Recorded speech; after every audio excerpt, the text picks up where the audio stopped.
Buenas tardes, buenas noches, según desde donde nos estén escuchando. Por cuarto año consecutivo realizamos una actividad conjunta con Yad Vashem de conmemoración de Yom HaShoah. Este año reflexionaremos acerca de los 80 años de la finalización de la Segunda Guerra Mundial y la liberación. Queremos agradecer a ambas instituciones, de parte del museo, a Fabiana Midlin y Jonathan Karzenbaum, directores del museo, y del área de comunicación, a Federico Treger y Juliana Fink, de Yad Vashem a Eliana Rapp Badiji y a Yehiel Chilevsky. También agradecer a todo el equipo del Museo del Holocausto de Buenos Aires y a Yad Vashem. Le paso la palabra a Yehiel. Muchas gracias, Mariel.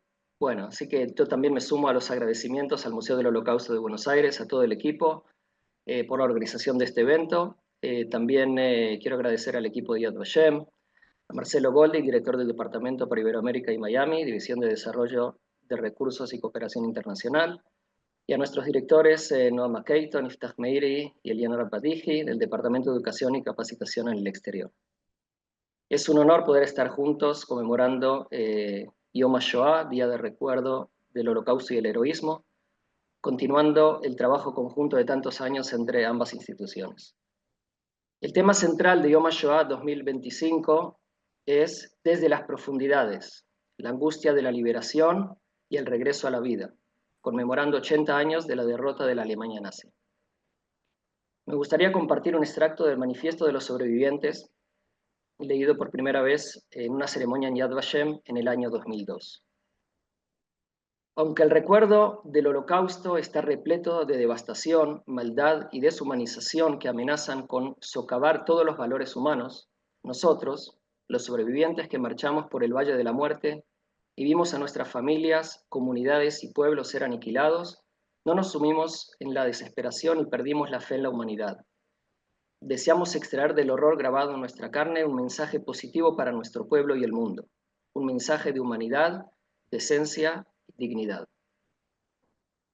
De hecho, muchos sobrevivientes dejaron una marca indeleble en las comunidades a las que se unieron o en las que establecieron, y su huella todavía es evidente en múltiples campos, en contextos judíos y generales: la investigación y la conmemoración del Holocausto, la academia, la ciencia, la seguridad y la defensa, la salud y el bienestar, las comunicaciones y el periodismo, los marcos sociales y educativos, la cultura, la literatura, el arte, el sistema judicial, la industria y la economía, así como la restauración del mundo de la Torá y la vida religiosa judía en sus múltiples formas. Escucharemos a continuación entrevistas realizadas a dos sobrevivientes, Irene Yayar, quien vive actualmente en Israel, y Eva Dicker, que reside en Buenos Aires, Argentina. Ambas tenían pocos años de edad al finalizar la guerra, pero mediante relatos familiares lograron reconstruir lo que sucedió con ellas y sus familias durante esos años. ¿Cómo es tu nombre? ¿Dónde naciste? ¿En qué año? Me llamo Eva Dicker, nací en Hungría, en Budapest, en 1942, junio. Mi nombre es Irene Lefkovich Shashar, de casada. Nací en Varsovia, la capital de Polonia, el 12 de diciembre de 1937. Probablemente nací en el momento menos oportuno, en el lugar menos indicado de la historia del mundo, pero es un hecho. ¿Cómo estaba compuesta tu familia? Yo soy única hija, tenía mi papá y mi mamá y también vivíamos con mi abuela. Mi familia se compone en esos momentos de mi nacimiento en mi papá, David Lefkovich, mi mamá, Elena Kirchenberg de Lefkovich, y yo. Lo que sí puedo decir, porque lo sé, es que mi familia, mis padres, me querían mucho. Querían mi venir al mundo, querían una niña. Y cuando nací y me dieron el nombre primero de Ruth, que a continuación cambió a Irene. Creo que para ellos era un sueño vuelto realidad. ¿A qué se dedicaban los integrantes de tu familia y qué estilo de vida judía y general llevaban? Bueno, mi papá trabajaba como sastre y mi mamá también cosía. Vida judía no lo puedo recordar porque cuando yo era chiquita, no. Y antes de la guerra, lógicamente que vivían en vida judía, pero después entraron los rusos, no había sinagogas, no había ninguna movilidad, digamos, movimiento judío. No había nada hasta que yo salí, tenía 15 años cuando salí. Y estaban los rusos hasta el 56, que vino la revolución, que hicieron la juventud. Yo iba al colegio, un colegio mixto, y en el 57 salimos de Hungría. Íbamos a ir a Israel, en el último momento decidimos venir para la Argentina. Mis padres no eran religiosos, mis padres eran laicos, mantenían el judaísmo en forma muy íntima y privada. Mis padres, no sé hasta qué punto mi papá siguió la línea de religiosidad de sus padres, sus abuelos, porque sí había religiosos en las generaciones anteriores, pero en cuanto a mí, lo que yo puedo haber sentido, mi familia, mi papá se ocupaba de vender madera. Mi mamá era una ama de casa que antes de casarse con mi papi trabajaba en una chocolatería en Varsovia. A pesar que mi papi nació en Grujiec, pero la conoció a mi mami en Varsovia. Eran gente de clase media. ¿Qué sucedió con tu familia y con vos durante la Shoah? Mi papá perdió 6 hermanos. Quedaron vivos 2 nada más. Las mujeres que vivían en el interior, que estaban casadas y eran la primera que se llevaron. El hermano de mi papá y él, de Budapest, se los llevaron en el último momento, por eso se salvaron de casualidad, estaban en Mauthausen. Así que, bueno, una de las hermanas tenía un hijo y una hija, la hija la llevó como joint, o no sé cómo se llamaba, la llevaron a Palestina, primero a Grecia, después Palestina, y ahí sobrevivió. Y el muchacho se volvió comunista, y el hermano de mi papá también, porque era la época y había que sobrevivir. Así que... Mi familia toda pereció, fueron asesinados por los nazis,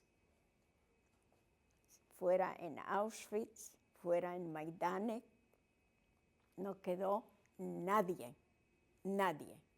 Los únicos sobrevivientes de la familia, una familia enorme, al final de la guerra, era mi mami y yo.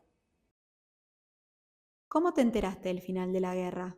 ¿Qué sabían sobre el avance de los aliados en ese momento? Sí, estaban escuchando la radio todo el tiempo, lo único que sé. Bueno, yo era muy chica, así que prácticamente era un bebé, porque nací en el 42, en el 45 Pero yo sí que escuchaba en la radio todo el tiempo. Así que de esta manera. El final de la guerra, como niña, la guerra terminó en el 45, yo tenía 8 años. No puedo decirte exactamente dónde estuve en ese momento y qué es cómo identifiqué como niña que la guerra había terminado. La expresión facial de mi madre.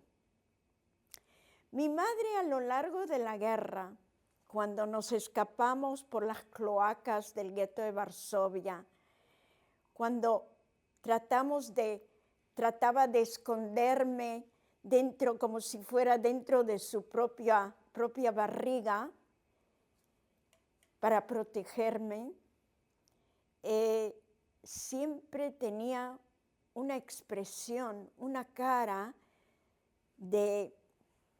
seria, una cara concentrada en mi bienestar, con mucha seriedad, con mucha autoridad, pero con enorme amor hacia mí.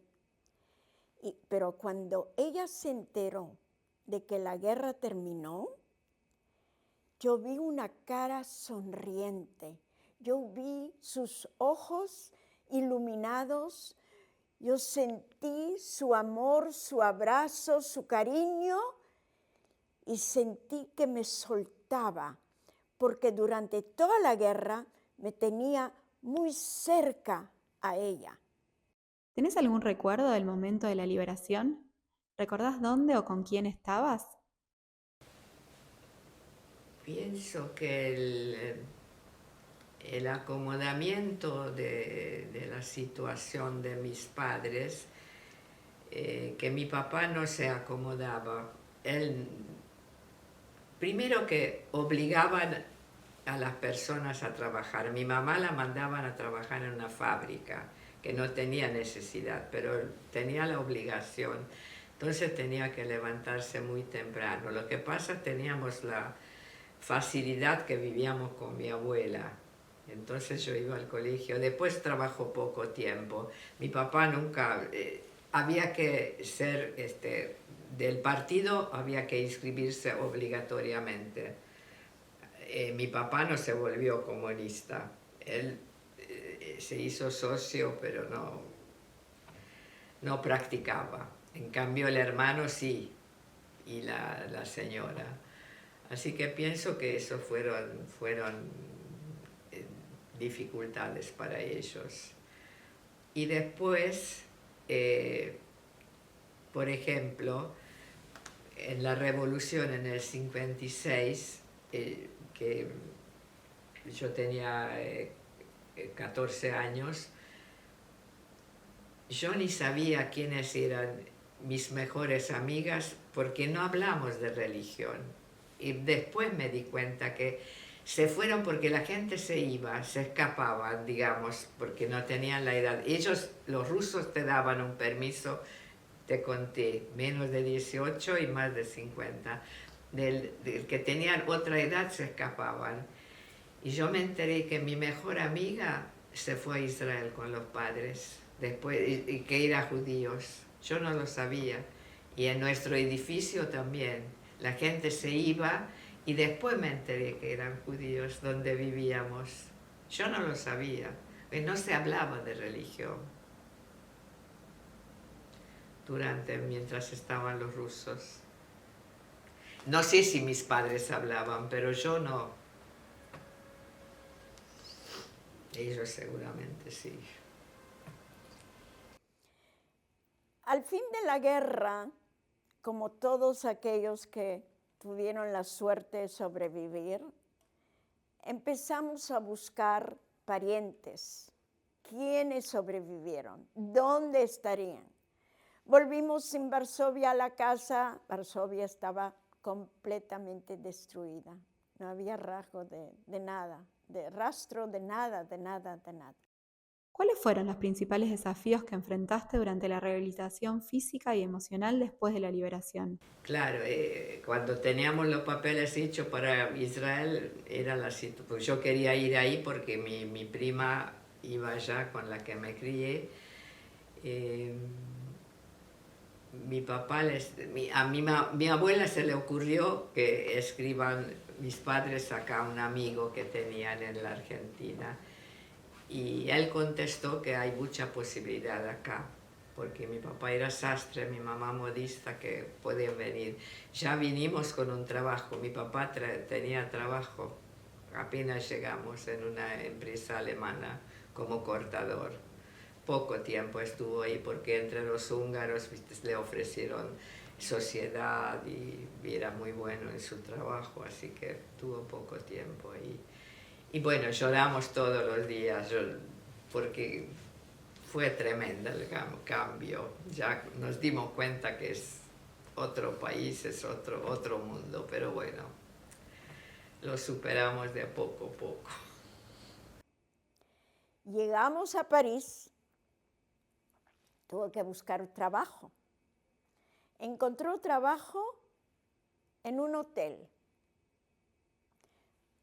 pero en un hotel no hay lugar para una niña. Y yo ya tenía, si nací en el 37 al 45, ya tenía 8 años. Era analfabeta, yo no sabía ni leer ni escribir. Se enteró por consejo de alguien que había o que hay un orfelinato de niños franceses en un lugar que se llama Andrézy, a 60 kilómetros de París. Decidió que me lleva allá y va a pedir que me tomen, que yo pueda estar ahí con ellos y ella vendría a verme. Y eso es lo que sucedió. Nos fuimos a Andrézy en tren, ella y yo. Recuerdo que me recibió la directora del orfelinato y de repente me encontré en un mundo tan diferente, con niños de mi edad, mayores, menores, pero todos niños huérfanos. Yo era la única polaca que tenía una mamá en París. Y mi mamá recibía feriado los domingos. Y los domingos venía en tren a Andrézy, al orfelinato, cargando bolsas pesadas de tortas, de caramelos, de chocolates, de todo, para todos los niños del orfelinato. Y los niños estos huérfanos la adoptaron como madre y la llamaban mamá. Cuando ella descendía del tren y venía, se acercaba al orfelinato, todos estábamos en las ventanas con las narices contra el vidrio diciendo, ahí viene, ahí viene, ahí viene, ahí llega. Y yo me sentía tan orgullosa de que ella era la madre de aquellos niños que necesitaban tanto una madre. Hasta que un día no vino. La directora se me acercó sin decirme gran cosa. Recuerdo que me dijo que me ponga una camisa blanca, una blusa blanca y que nos vamos a París. Y así fue. Llegamos a París, al cementerio. Mi mami sufrió un ataque al corazón, se murió y la enterraron donde está hasta el día de hoy, enterrada en París, en una tumba comunitaria, que significa que no puedo moverla, no puedo sacarla de la tumba comunitaria y traerla a Israel, lo que sería para mí un sueño vuelto realidad, pero imposible. ¿Cómo llegaron a Israel o a Argentina? Y las amistades, todo. Y el idioma, como mi papá tuvo que hablar con manos y pies, como era. Primero que hablaba alemán y hablaba yiddish, mi papá.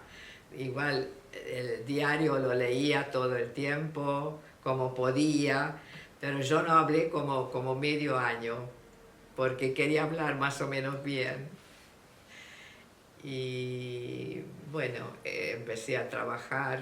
Mi papá me mandó para aprender el idioma.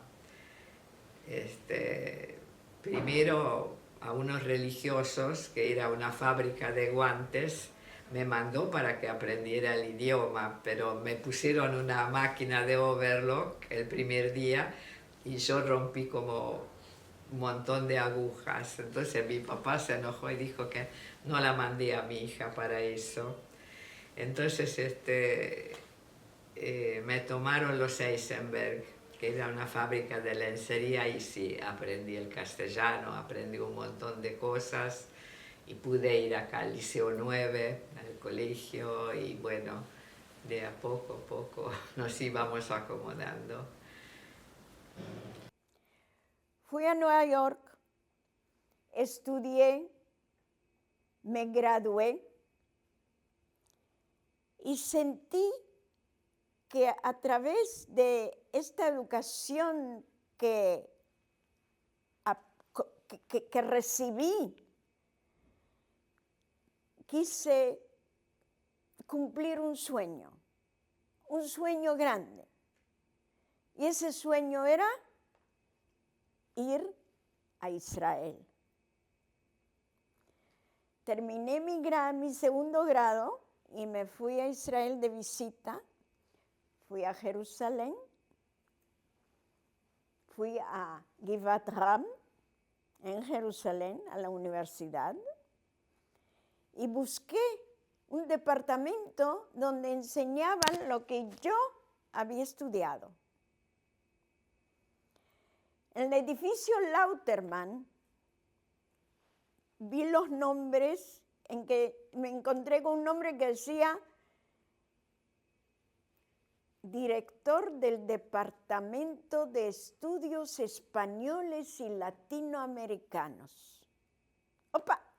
Toqué la puerta, me abrió, era el profesor Moshe Lazar. Me dice, Shalom, le digo, Shalom, disculpe, solamente quiero ver qué es lo que enseñan ustedes en el departamento. Era un mes de julio, todos estaban de vacaciones. Y el profesor Lazar me invita a entrar y me siento y me pregunta quién soy, de dónde vengo, qué hago, por qué estoy aquí. Y yo le digo que estoy simplemente de visita en la Universidad de Nueva York, a donde regreso en 2 semanas. Me dice, pero ¿no lo vas a creer? Mira, estoy sentado escribiendo una carta a los Estados Unidos pidiendo un reemplazo de una profesora, la profesora Bonaventura, no importa, que se me jubila y necesito un reemplazo. Y tú justo caes del cielo. Y así fue. ¿Cuándo contaste por primera vez sobre tus experiencias durante la Shoah a otros niños, jóvenes, y cuál fue su reacción? Nunca lo conté. Y cuando lo contaba, un poco me ponía a llorar. Siempre. Porque supuestamente uno tiene muchas cosas adentro que tal vez cuesta recordarlo, pero eran temas que no... Como mi papá quería contar, él quería contar, la verdad que quería contar, y mi mamá siempre, entre ellos hablaban muchísimo, y entre sus pares. Y mi mamá contestaba, no la pongas triste a la nena. Y yo igual estaba triste. Así que, bueno, es así. Nosotros, los sobrevivientes,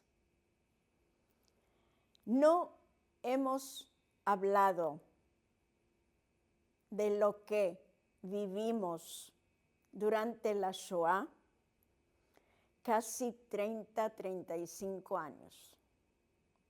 A tal punto, les puedo contar, que yo con mi marido acordamos no contarles a mis hijos de que su mamá era sobreviviente del Holocausto. Hasta el momento en que recibí una carta del Ministerio de Educación de Israel en el año 1997, invitándome a acompañar a estudiantes de escuelas de Israel, a Polonia, a Auschwitz, a la Marcha por la Vida. Y yo como testigo, me invitan como testigo. ¿Y qué le digo a mis hijos? En cuanto a nuestros sentimientos como sobrevivientes, no compartimos, no contamos a los que nos rodeaban sobre el infierno que vivimos, porque no nos iban a comprender, no lo iban a entender lo que nosotros pasamos durante la Segunda Guerra Mundial. ¿De qué manera tus experiencias influyeron en la decisión de formar una familia y en la crianza de tus hijos? Como yo en realidad no tuve una educación judía, quería que mis hijos sí tuvieran. Primero iban de jardín de infantes, lo mandé a Betel. Primero recorrí acá Beneitikva, viste el barrio, lo recorrí todo y me gustó Betel, que era al principio, era la época de Marshall. Después nos hicimos socios en Hebraica, iban allá a las actividades, iban a los campamentos, bueno, por supuesto en el club de los húngaros, en el AMSHE, así que bueno, de todas partes teníamos una vida judía plena acá.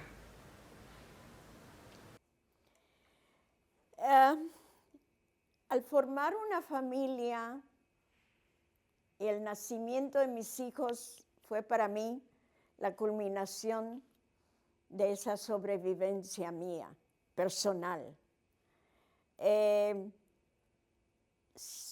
Yo sentí la culminación de una cosa a la cúspide y creo que ya lo dije, ¿no? O sea, inculqué a mis hijos a la excelencia académica. Ellos lo pueden contar ellos mismos, tal vez algún día como segunda generación. Recuerdo que cuando les conté que yo soy sobreviviente de la Shoah, mi hija me dijo, pero mami, ¿por qué no nos contaste antes? En fin, tal amigo, tal cual. Yo quería tenerlos envueltos como en algodón. Yo quería que ellos se educaran tal cual como sabras, perfectos sabras en el país de Israel, con sus raíces aquí, puros, sin ninguna contaminación del pasado con el que yo había venido a esta vida y a este país tan nuevo, tan tierno, tan lleno de entusiasmo, vida. ¿Qué mensaje te gustaría transmitir a las personas que te están escuchando? Y bueno, que sea un futuro mejor para todos. Que igual no está nada perdido, que los jóvenes son muy entusiastas, son muy buenos y bueno,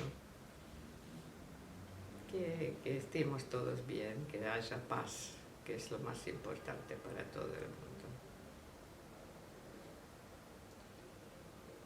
¿Hay algún como recuerdo de algún aroma, algún sonido, así como te acordaste del chocolate, que te remita como a la vida antes? Callar a una injusticia es estar de acuerdo con esa injusticia.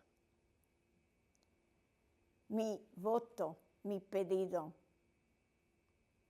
es no callar, luchar contra la injusticia, pero una injusticia que destruye la humanidad.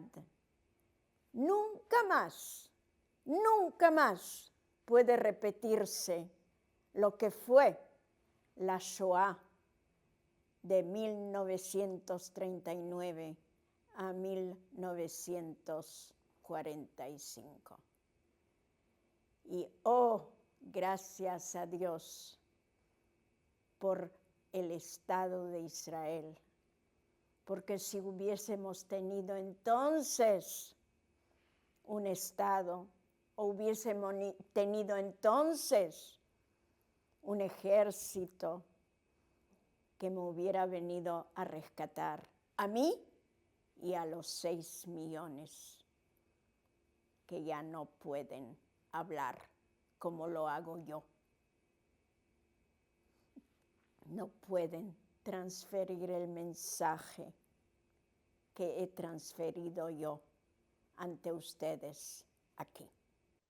Bueno, después de haber escuchado estos testimonios tan enriquecedores, queremos agradecer especialmente a Irene y Eva por participar y a todos los que nos están escuchando hoy.